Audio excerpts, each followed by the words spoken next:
India and the United States of America co-chair this initiative. And now, as the co-chair, I invite the President of the United States for his remarks. Well, ladies and gentlemen, thank you, all my colleagues. This is, someone once said in a similar domestic action that was positive, this is a big deal. This is a real big deal. And I want to thank you, Mr. Prime Minister. One Earth, one family, one future. That's the focus of this G20 Summit. And in many ways, it's also the focus of this partnership that we're talking about today. Building sustainable, resilient infrastructure, making quality infrastructure investments, and creating a better future. A future that presents greater opportunity, dignity, and prosperity for everyone.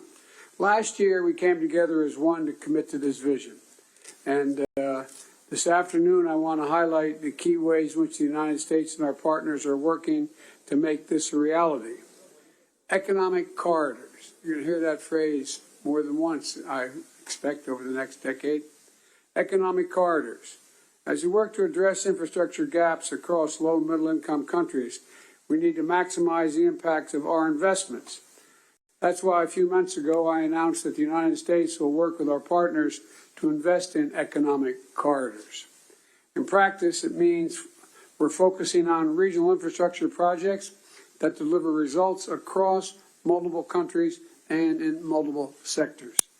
And today I'm proud to announce that we've finalized a historic agreement for a new India, Middle East, Europe economic corridor. As a key part of this corridor, we're going to invest in ships and rail that extends from India all the way to Europe, connected by the UAE, Saudi Arabia, Jordan, and Israel. Bridging ports across two continents, unlocking endless opportunities, including making it far easier to trade, export clean energy, expand access to reliable, clean electricity, lay cables that will connect communities and secure a stable internet, contributing to a more stable, more prosperous, and integrated Middle East. And I want to thank the sponsors, and I particularly want to thank Prime Minister Modi and the Crown Prince of Saudi Arabia, Mohammed bin Salman, and President von der Leyen and the European Commissions.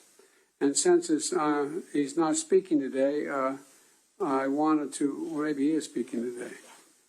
I had a note he wasn't speaking. At any rate, I'm going to stop there. In the sub-Saharan Africa, we're working in a private-public partnership as well to invest in a trans-African corridor. That includes a new partner, the European Union. President von der Leyen, thank you for making this very possible. Together, as part of this corridor, we're going to invest in a new rail line that will extend from the western port in Angola to the DRC, to Zambia, and ultimately the Indian Ocean. It's a project that's about far from just laying tracks. It's about creating jobs, increasing trade, strengthening supply chains, boosting connectivity, laying foundations that will strengthen commerce and food security for people across multiple countries. This is a game-changing regional investment, and both of these are huge steps forward.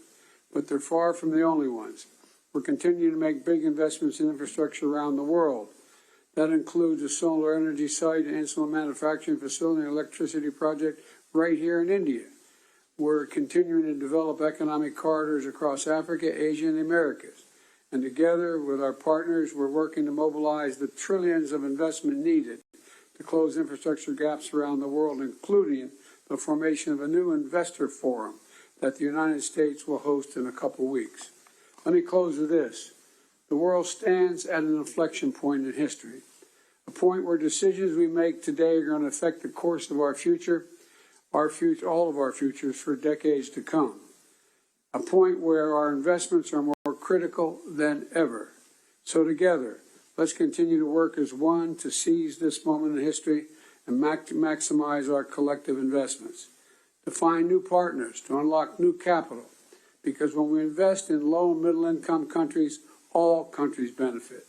When we invest in emerging economies, all economies benefit. And when we invest in the future of people anywhere, people everywhere benefit. So I want to thank you again for being here. I look forward to working with all of you, and I'm going to turn it back to the Prime Minister. Thank you.